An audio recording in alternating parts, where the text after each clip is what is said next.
In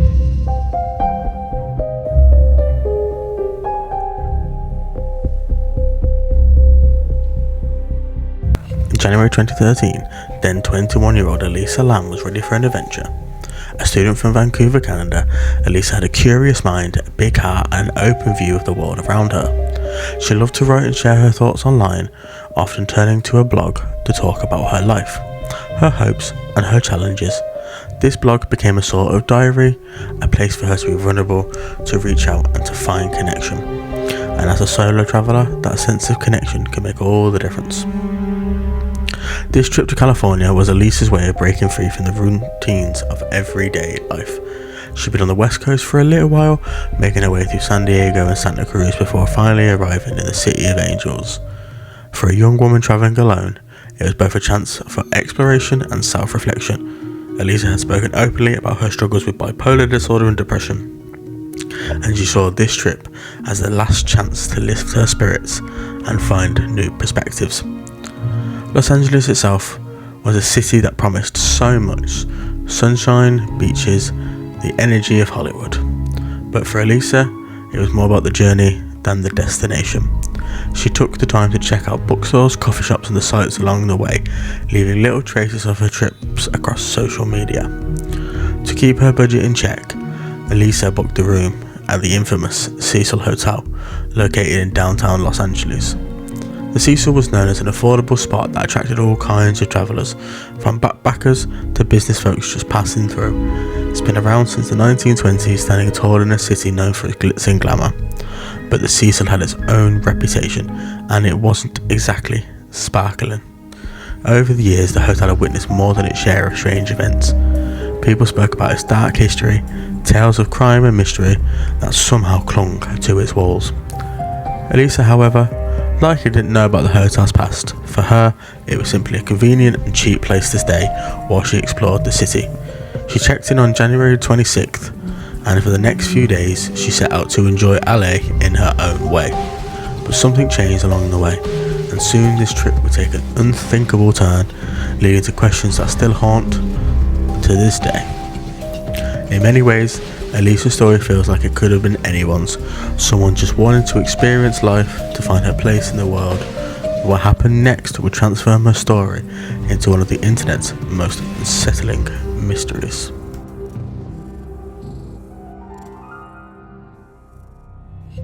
When Elisa arrived at the Cecil Hotel back in 2013, she likely saw just another historic building in downtown LA. Built in 1924, the Cecil was introduced to be a luxury destination to well-to-do travellers, with grand marble lobbies, high ceilings and chandeliers that glittered over guests as they checked in. But at the time Elisa arrived, that old world charm had long since faded. The Cecil's decline started in the 1950s as downtown LA really struggled.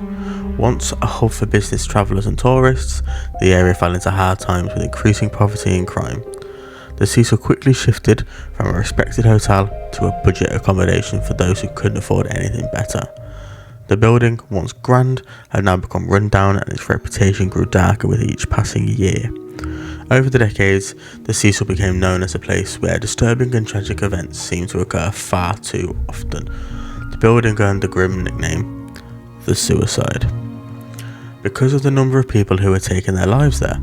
Some chose to jump from its windows, while others met darker, more mysterious ends. The Cecil seemed to attract misfortune, with unexplained incidents and tragic deaths creating an unsettling history that lingered in the air. One of the most notorious residents was that of Richard Ramirez, aka the Night Stalker, a serial killer who terrorized Los Angeles in the mid-80s. Ramirez was known for committing brutal murders, often targeting women and leaving bizarre satanic symbols at the scenes. During his killing spree, he was reportedly staying at the Cecil. Guests will later recall seeing him return to the hotel covered in blood. Yet in a place like the Cecil, it somehow didn't raise an alarm. He simply blended into the shadows. Ramirez wasn't the only one drawn to the Cecil. In the 90s, another serial killer, Jack Unterweger, an Australian journalist with a hidden murderous streak, chose the Cecil as his base while he wrote about crime in LA and committed the murders all of his own. It is as if the hotel has become a magnet for tragedy, drawing in people with violent or troubled pasts, feeding the idea that the Cecil was more than just unlucky. The hotel also served several infamous unsolved murders. In 1964, a retired phone operator named Goldie Osgood, affectionately known as Pigeon Goldie for her habit of feeding the birds in the nearby square. She was found murdered in her room. She had been strangled, stabbed and assaulted, her body discovered in the very place she was meant to feel safe. And to this day, the murder remains unsolved, which is just one other mystery within these hotel walls. But by the 2000s, the Cecil did try and reinvent itself. The owners rebranded several of the floors as Stay On Main, with trendy decor aimed at attracting a younger, more modern crowd.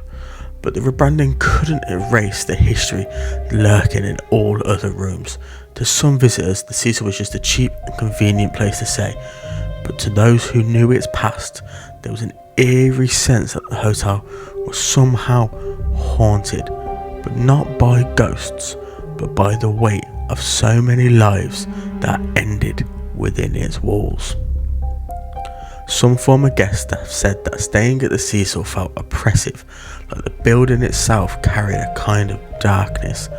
They spoke of strange noises in the halls, cold drafts that came and went without explanation, and almost tangible heaviness that seemed to linger throughout the building. It's said that the walls of the Cecil have soaked up decades of sadness, crime and mystery, and some believe this energy never left. Elisa may not have known any of this history, because she was simply just a young traveller exploring the City of Angels, but by checking into the Cecil, she stepped into a place where misfortune and mystery had become routine.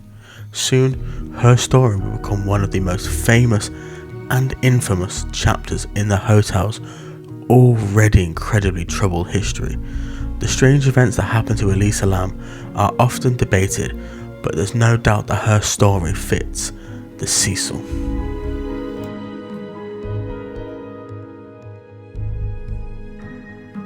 Elisa had only been at the hotel a few days before her behaviour began to raise concern. On the 31st of January, Elisa was meant to check out the hotel, but she didn't. This set off an immediate worry for her family, who had been in regular contact with her throughout her travels. When they couldn't reach her, they contacted the LA police, and soon an official search was underway. The initial search of the Cecil Hotel turned up nothing. Staff reported seeing her around the hotels in the day before she disappeared, but no one seemed to know where she'd gone. Elisa was described as quiet, reserved but friendly. Hardly someone likely to cause trouble. Despite their efforts, police could find no sign of Elisa on the hotel premises. Days went by, no new information. And on the 15th of February, the LAPD released a piece of evidence that would quickly turn Elisa's case from one of a normal to the internet's most talked about mysteries: the CCTV footage taken from one of the hotel's lifts. This footage, which was only around 4 minutes long, would become one of the most puzzling pieces of evidence in the entire case. In this evidence, Elisa steps into a lift and immediately presses several buttons as though she's trying to decide where to go, but the lift's doors don't close. For nearly a full minute, the doors remain open, which is odd enough on its own. Elisa then starts to look around, glancing back and forth as though she's worried about something or someone outside the lift. At one point, she even steps out, looks to the right, and then suddenly darts back inside. As the video continues, her behaviour grows stranger. She appears to hide in the corner, pressing her body as flat as possible against the wall, as if she's trying to avoid being seen. She leans out the lift again, almost cautiously, and makes a series of unusual hand gestures as if she's trying to communicate, or maybe even cast off an invisible presence. Then suddenly, Elisa steps out the lift completely. Moments after she leaves, the doors finally close and begin moving again, as if everything had returned to normal. The footage was unsettling and quickly went viral. People from around the world watched it, each drawing their own conclusions about what might be happening. Some believed Elisa was hiding from someone, perhaps being followed or chased. Others speculated about mental health struggles, suggesting she might be experiencing hallucinations or a manic episode. There were even those who proposed supernatural explanations explaining the Cecil's dark history could somehow be influencing her behaviour. For the police, this video didn't provide much in the way of concrete evidence. It was creepy, yes, but it didn't explain what happened to Elisa after she left the lift. Investigators couldn't identify anyone else on the footage, and they couldn't determine if she'd actually been followed. It was a mystery within a mystery. An eerie, silent account of Lisa's last recorded moments before she vanished. As theories continued to build online, more questions emerged. Some viewers claimed that part of the footage seemed to be slowed down, giving her movements an almost dreamlike quality. Others noticed that the timestamp was blurred, making it impossible to determine the exact time. This led to speculation about whether the footage had been altered before it was released, perhaps to hide certain details. Despite all of these speculations, the truth of what happened in those few moments remained elusive. The CCTV footage was the only real evidence of Elisa's last known movements, yet it raised more questions than it answered. Why was it not moving? Why was she pressing so many buttons? And why did she keep looking around so nervously? The lack of clear answers made it easy for rumours and theories to spiral, feeding the online frenzy around her case. By now, Elisa Lam's disappearance was more than just a missing person case. It had become an internet phenomenon. The CCTV footage turned it into a puzzle that people were desperate to solve, each theory growing more elaborate than the last. But the search for Elisa continued. But no one could have predicted the dark discovery that would soon bring her story to a tragic end.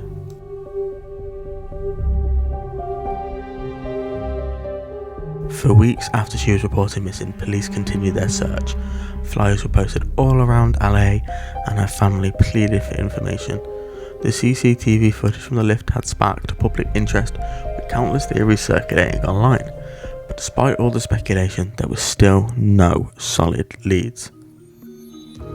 Then on the 19th of February, nearly 3 weeks after she was last seen, maintenance staff at the Cecil responded to complaints from guests. Visitors had reported issues with their water, ranging from low pressure to strange smells and an unusual taste.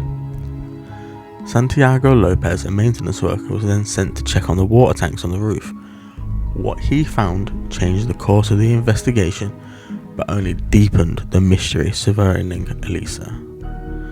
As Lopez climbed onto the rooftop and inspected the large metal water tank, he noticed that one of the tanks had its hatch open. When he peered inside, he made a horrifying discovery. Elisa Lam's body was floating face up in the water. She was naked, with her clothes and personal belongings, including her room key, found submerged beside her. Lopez immediately alerted authorities, and the rooftop was cornered off as investigators began the grim task of recovering the body. The discovery, however, raised more questions than answered. How had Elisa ended up in the tank?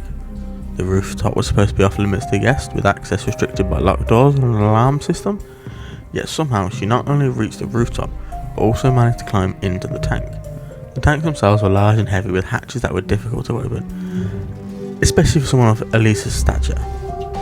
Her autopsy report, released months later, only added to the uncertainty. The coroner ruled her death an accidental drowning with no evidence of trauma or foul play. Toxicology tests showed traces of prescription medication in her system, which is consistent with her known diagnosis of BPD, but no recreational drug or alcohol. This led to speculation that her mental health must have played a role in her death. Perhaps she experienced a manic episode or hallucinations that drove her to climb into the roof's water tanks. But not everyone was satisfied with this explanation. The circumstances surrounding her death struck many as too strange to be purely accidental. How did she bypass the hotel security measure? Why were her clothes removed? And why was the water tank hatch open when staff typically kept them sealed? These questions only fueled the growing fascination with Elisa's case, especially online, where amateur detectives and true crime enthusiasts dissected every detail. Some argued that Elisa had been a victim of foul play, suggesting that someone at the hotel may have been involved. Others turned to more supernatural explanations, pointing to the Cecil's dark history. For Elisa's family, however, the discovery brought a tragic finality to weeks of uncertainty. While the official conclusion may not have answered every question, it confirmed the worst. Elisa's adventure had finally come to its devastating end. The case remains officially closed, but but the mystery surrounding her final moments continues to captivate and haunt those who hear her story 11 plus years later.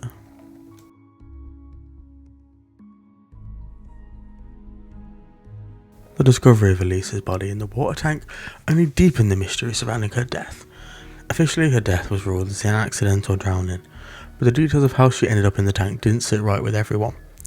Over the years, countless theories have emerged, each attempting to explain what might have happened during her final moments. Some seem plausible, while others dive into the realm of bizarre. One of the most popular early theories was that Elisa had been a victim of foul play. The Cecil's reputation, combined with the eerie CCTV footage, led many to believe she was either being followed by someone or got attacked. The lift video in particular raised questions about whether someone else was present. Why didn't the lift doors close for so long? Was she hiding from someone just out of view, and if so, who? Despite the speculation, police found no evidence to suggest that anyone else was involved. Another widely discussed theory was the supernatural. The Cecil's dark history, with its associations to violent crime, mysterious deaths, and even serial killers, led some to speculate that Elisa may have fallen victim to some kind of paranormal force, from ghostly encounters to demonic possession.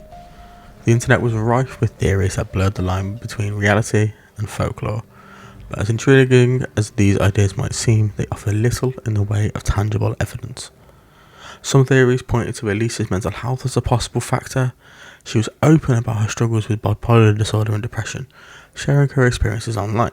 Her blog entries often reflected a thoughtful but troubled mind, grappling with the heights and lows of her condition. According to her autopsy report, she was taking her prescribed medication at the time of her death, but the exact dosage is unclear. Could she have experienced a manic episode, hallucinations maybe, that led to her to climb to the roof and enter the tank? For some, this explanation feels the most straightforward, though it still leaves a lot of unanswered questions. Others have questioned the role of the Cecil Hotel itself. For a building with such a long and troubled history, its security measures seem shockingly lax.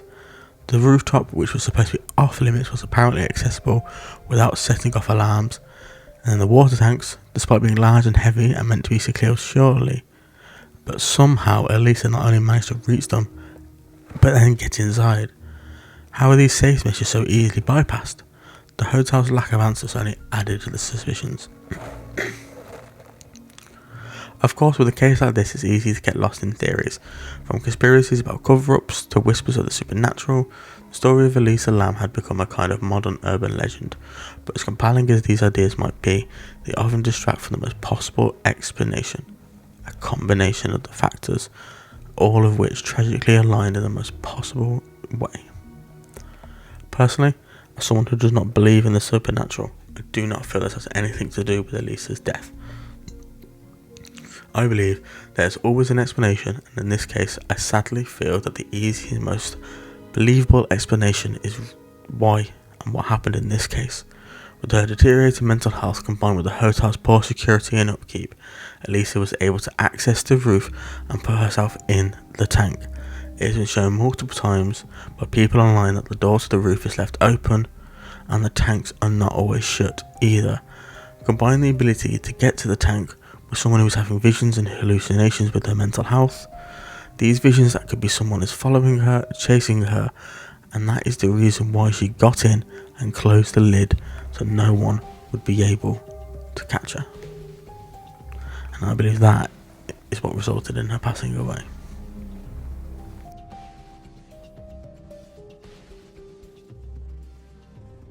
Following the discovery of Elisa's body, the Los Angeles Police Department intensified their investigation, aiming to piece together the events leading up to her death. Initially, they focused on the logistics. How had Elisa accessed the rooftop and entered the water tank? Hotel staff claimed that access to the rooftop was restricted, requiring a key or triggering an alarm. However, investigators found that this wasn't entirely true. The rooftop could also be accessed via a fire escape, which bypassed the security measures entirely. This raised questions about whether Elisa had climbed that on her own or if someone else was involved. The autopsy report that was released in June 2013 concluded that Elisa's death was an accidental drowning. There was no evidence of physical trauma, sexual assault or foul play, Toxicology reports show that Elisa had in fact been taking her medication, but not consistently. The levels of certain drugs in her system suggested she may have missed doses, potentially contributing to the destabilization in her mental health. Crucially, there were no traces of recreational drugs or alcohol in her body. The report also noted that Elisa's clothes were found in the tank alongside her body, but they were not on her when she was discovered. This is another detail that sparked further speculation, with someone suggesting that her disorientation or distress may have led to her removing them.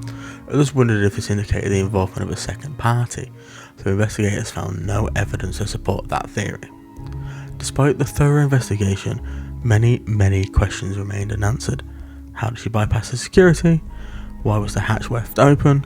And what exactly happened in the lift before she disappeared? The police ultimately closed the case, citing no evidence of foul play, but for many, the lack of concrete evidence has only added to the enduring mystery of Elisa Lam.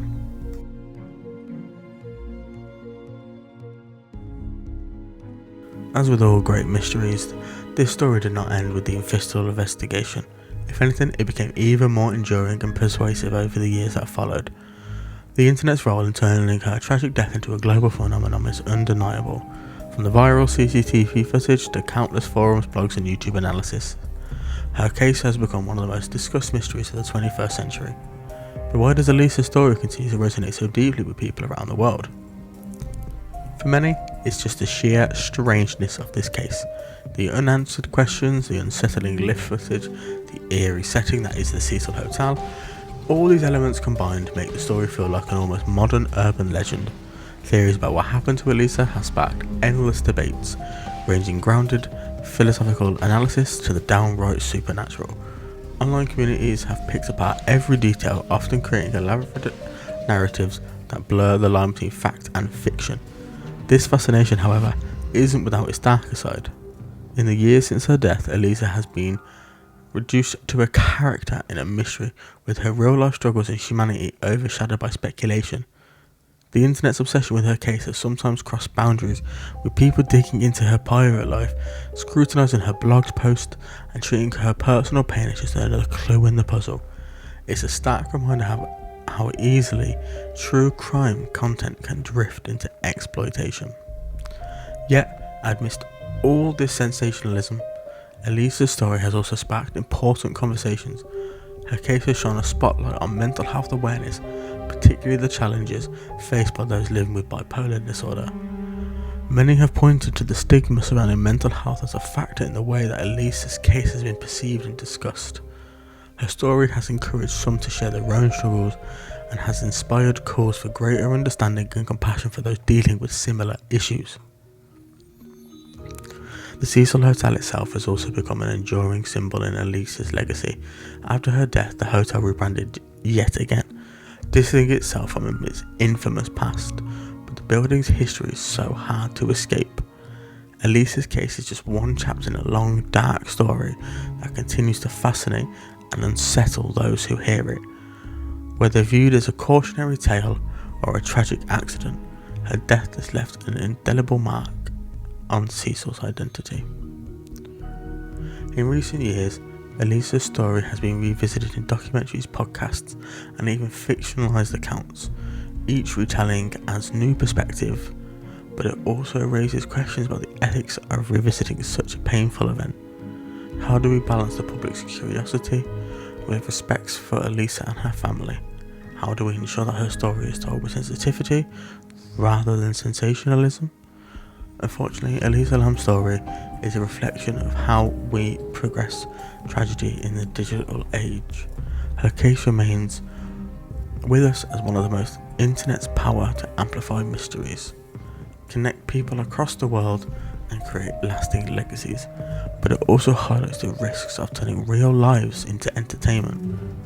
As we continue to discuss Elisa's death and life, perhaps the greatest lesson lies in remembering her not just as a mystery to be solved, but as a person who deserved compassion, understanding, care, and respect. Thank you very much for watching. I hope you did enjoy. Please feel free to like and subscribe, leave your comments down below, And if there's anyone that we'd like to cover in the future, leave your suggestions. But yeah, that's it. Stay inquisitive.